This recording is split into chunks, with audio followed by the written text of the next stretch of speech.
L'Ancien Testament.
Le périple d'Abraham.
Pour le départ!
Le gouverneur de Haran veut savoir pourquoi tu as décidé de quitter la ville avec ta famille, tes servants, et en emportant tous tes biens.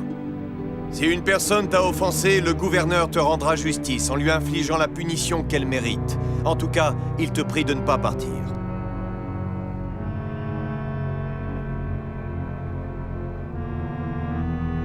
Pourquoi es-tu revenu? Notre Dieu a déjà entendu ta requête.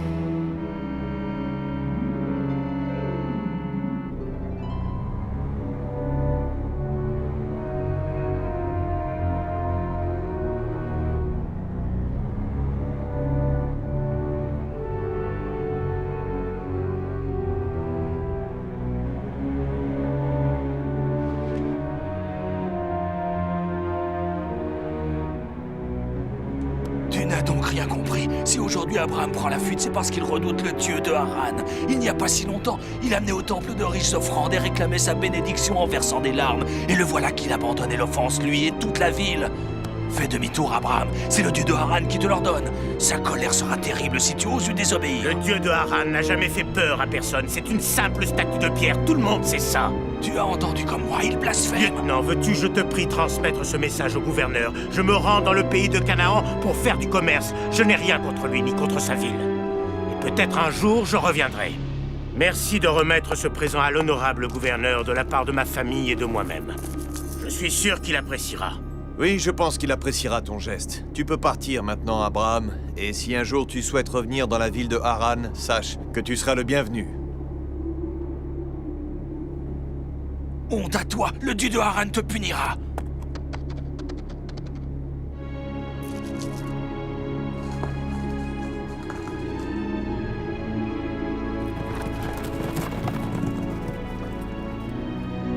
Voici notre maître.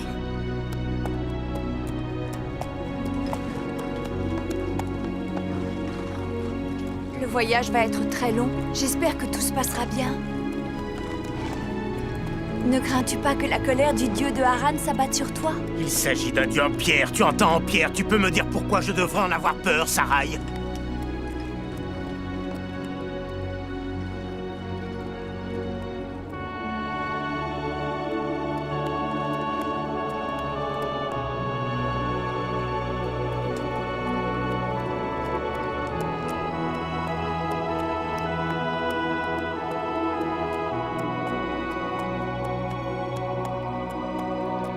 Pourquoi partir? Tu es déjà un homme riche. Est-ce que tu as vraiment envie de devenir encore plus riche?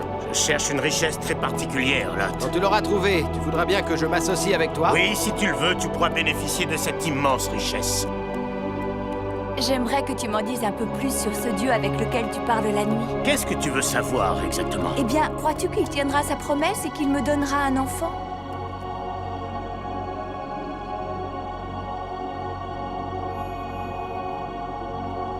Tu verras bien assez tôt ce qu'il adviendra.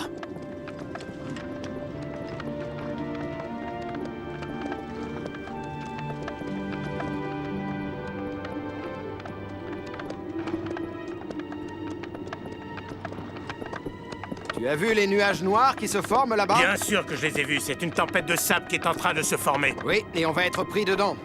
J'ai très peur, Abraham.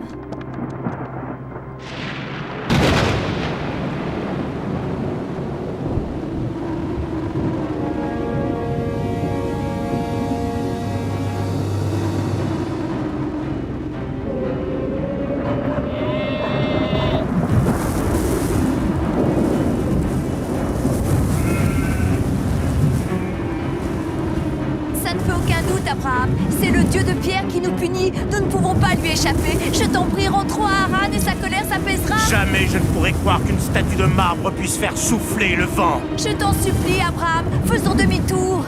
Aie confiance, Sarai, car celui qui nous protège est un dieu immense et invisible, un dieu tout-puissant. Je t'en conjure, invoque-le et dis-lui de nous aider, il doit nous sauver la vie.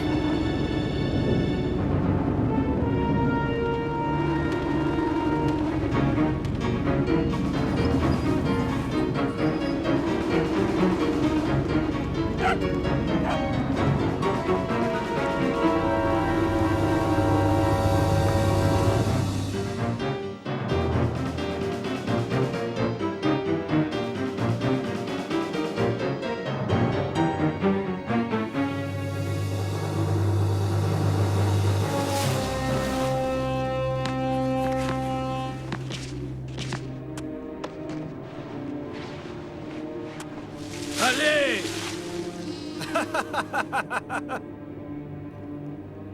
Ton Dieu nous a sauvés.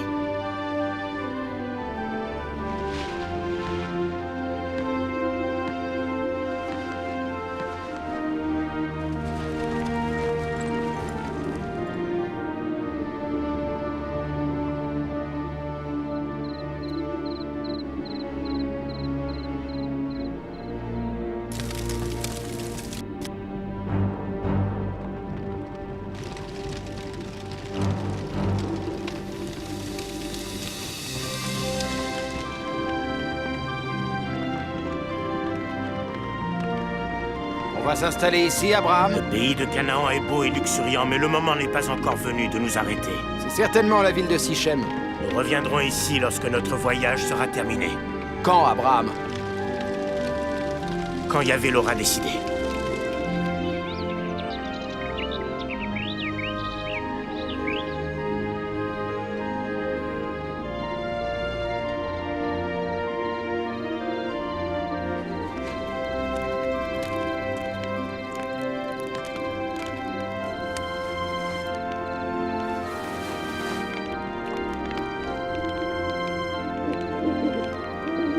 Où êtes-vous, Seigneur? Votre serviteur vous appelle. Abraham, Oh Seigneur, je suis là, je vous écoute. as-tu remarqué la beauté de ce pays? Dois-je m'y établir maintenant? Pas encore, mais je donnerai ce pays à ta postérité. Alors, Seigneur, cela signifie que j'aurai ma propre descendance? C'est la deuxième fois que vous m'en faites la promesse, Seigneur. Vous emplissez mon cœur de joie. Un homme doit avoir sa descendance. Sans elle, il n'est rien. Ta descendance sera aussi nombreuse que les étoiles dans le ciel et les grains de sable dans les océans. Ma vie vous appartient, Seigneur. Je dresserai en ce lieu un autel à votre gloire, et je ferai des sacrifices pour bénir votre nom.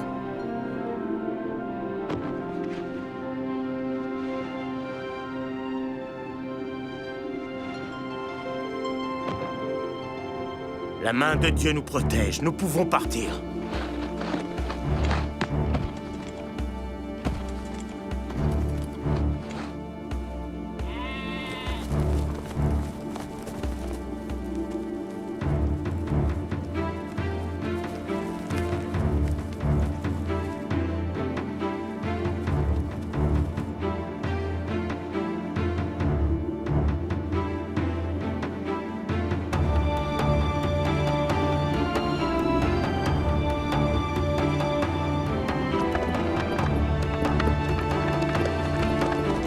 Ici non plus, il n'y a pas d'eau, Abraham.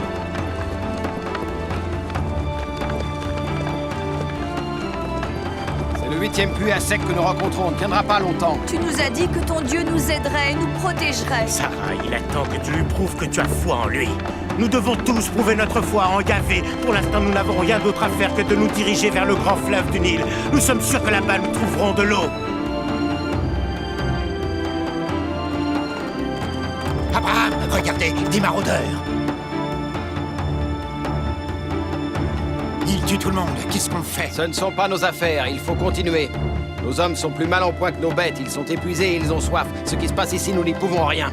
Tu es vraiment cruel. Il n'est pas question que je passe mon chemin plutôt que de venir en aide à ceux qui sont en danger, même si c'est au péril de ma vie. Que des hommes viennent avec moi.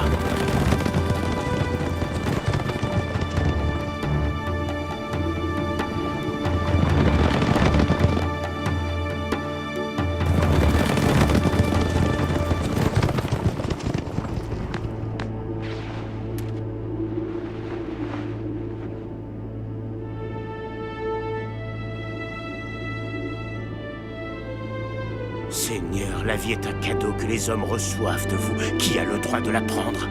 Il y a une fille là-bas. Ce n'est qu'une enfant. C'est une servante égyptienne. Comment vais-je l'appeler? Appelle-la Agar. À partir de maintenant, tu t'appelles Agar. Viens.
Le dieu qui demeure dans ce temple est probablement très puissant. Le temple est en effet imposant, mais son dieu n'est qu'une statue de marbre.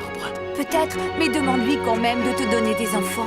Non, ne compte pas sur moi, Sarah. Je ne demanderai jamais rien à un tel dieu. Le dieu très haut qui me parle, lui, est tout puissant. Il est invisible et partout à la fois, et je sais qu'il existe. Alors pourquoi est-ce qu'il ne te donne pas d'enfants? Il m'en a fait la promesse et j'ai confiance en lui. Est-ce que je t'ai déjà dit que tu es borné comme une mule, Abraham?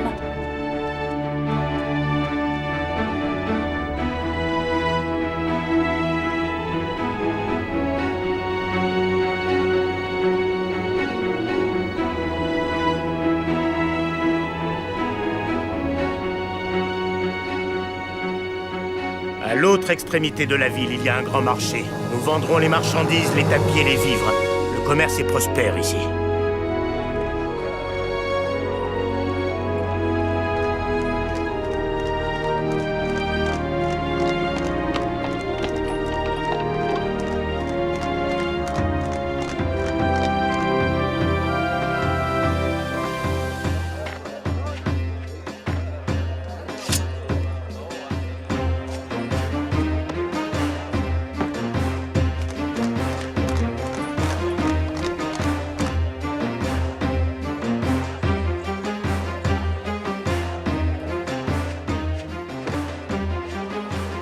Tu ne pourras jamais vendre ton tapis ici, il ne peut aller que dans un palais. Mais justement, Pharaon, je l'ai apporté spécialement pour vous, pour votre somptueux palais. Tu es un marchand rusé, quel est ton nom? Je m'appelle Abraham et je viens de Haran.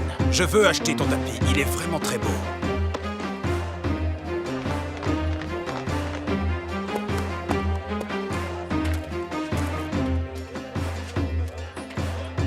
Sarai, vous êtes là? Qu'est-ce que vous me voulez? Vous avez gagné la faveur du pharaon, noble dame. Comment est-ce possible? Il m'a à peine regardé. Ne soyez pas surprise. Notre vénéré pharaon voit tout. Et qu'est-ce que vous attendez de moi? Quand le pharaon est rentré au palais, il m'a fait demander et m'a dit « Va au marché et reviens avec Sarai, la sœur du marchand. » Et il a ajouté « Je n'ai jamais vu une femme avec un tel sourire, je l'avoue. » Et si je refuse de vous suivre? Si vous ne venez pas avec moi, je devrais vous tuer. Ah non!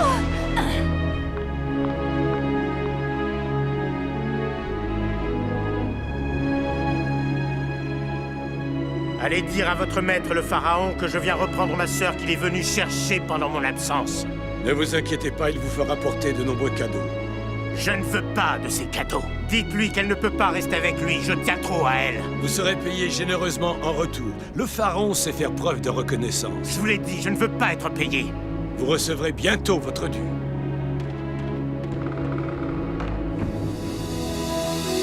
Vous renoncez à elle. Retournons à nos tentes. Seigneur, je vous en prie, écoutez votre serviteur Abraham. Je suis désespéré. Oui, Abraham, dis-moi ce que tu as sur le cœur. Oh Seigneur, je suis votre serviteur. Seigneur, je vous en conjure, il faut empêcher que le pharaon fasse du mal à Sarai. Ce n'est pas à toi de me dire ce que j'ai à faire. Tu entends, Abraham? Oui, Seigneur, je n'ai pas à vous dire ce que vous avez à faire. Pourquoi avoir caché que Sarai est ta femme? J'avais très peur que le pharaon me tue pour s'emparer d'elle. Tu as menti, Abraham! Ne m'abandonnez pas.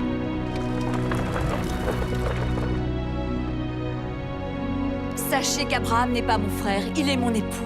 Ce n'est pas vrai, tu mens parce que tu te refuses à moi. Non, je n'oserais jamais vous mentir, grand pharaon. J'ai beaucoup trop peur de vous pour ça. Que se passe-t-il? J'ai l'impression que la terre tremble. Grand pharaon, prenez garde de ne pas contrarier Abraham. Pourquoi ne devrais-je pas contrarier le vieil homme? Parce que la nuit, il parle avec son Dieu. Et alors? Son Dieu lui répond. Il faut vous sauver, c'est trop. Le vieil homme, faites-le venir! Le vieil homme, mais de qui parlez-vous? Abraham le marchand, qu'il vienne tout de suite!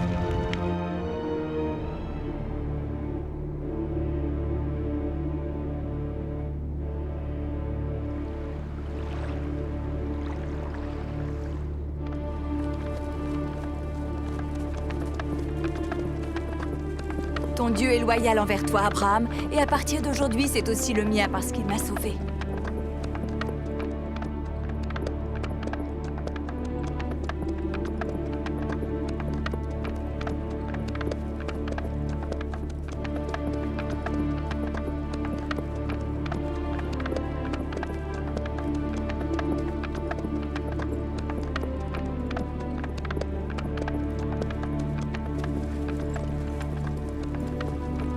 Maintenant que le pharaon nous chasse de ses terres, où allons-nous? Dans le pays de Canaan, la famine que nous avons connue sur le chemin est finie. Nous arriverons plus riches que quand nous sommes partis. Non, ce n'est pas vrai. Nous ne sommes pas vraiment plus riches qu'en partant. Sarai, qu'est-ce que tu racontes? Tu n'as qu'à compter les têtes de mon troupeau et les pièces d'or de mon coffre, et tu verras. Ce n'est pas de ça que je te parle. Ta richesse réside dans l'enfant que ton Dieu ne t'a pas encore donné.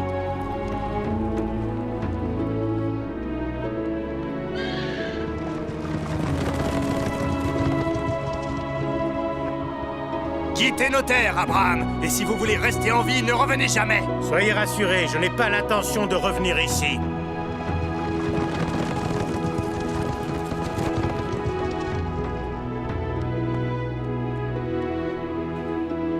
Après avoir traversé le désert de Negueb, Abraham retourna dans le pays de Canaan, un pays où il y avait plus de fruits et d'eau que dans n'importe quelle autre région de la terre. Mais très vite, il dut faire face à d'innombrables ennemis et défendre sa tribu et ses biens. Abraham remporta toutes les batailles grâce à l'aide de son Dieu tout-puissant qui lui fut loyal. C'est au nom de cette loyauté qu'Abraham établit un pacte avec Melchisédek, roi de Salem. Melchisédek était prêtre du Dieu Très-Haut, car comme Abraham, il vénérait Yahvé. C'est la raison pour laquelle il lui apporta son assistance et lui offrit du pain et du vin. Béni soit Abraham par le Dieu Très-Haut, fondateur des cieux et de la terre. Et béni soit le Dieu Très-Haut qui a livré tes ennemis entre tes mains. Sois béni, Melchisédek, car tu vénères aussi le Dieu Très-Haut et tu as foi en lui.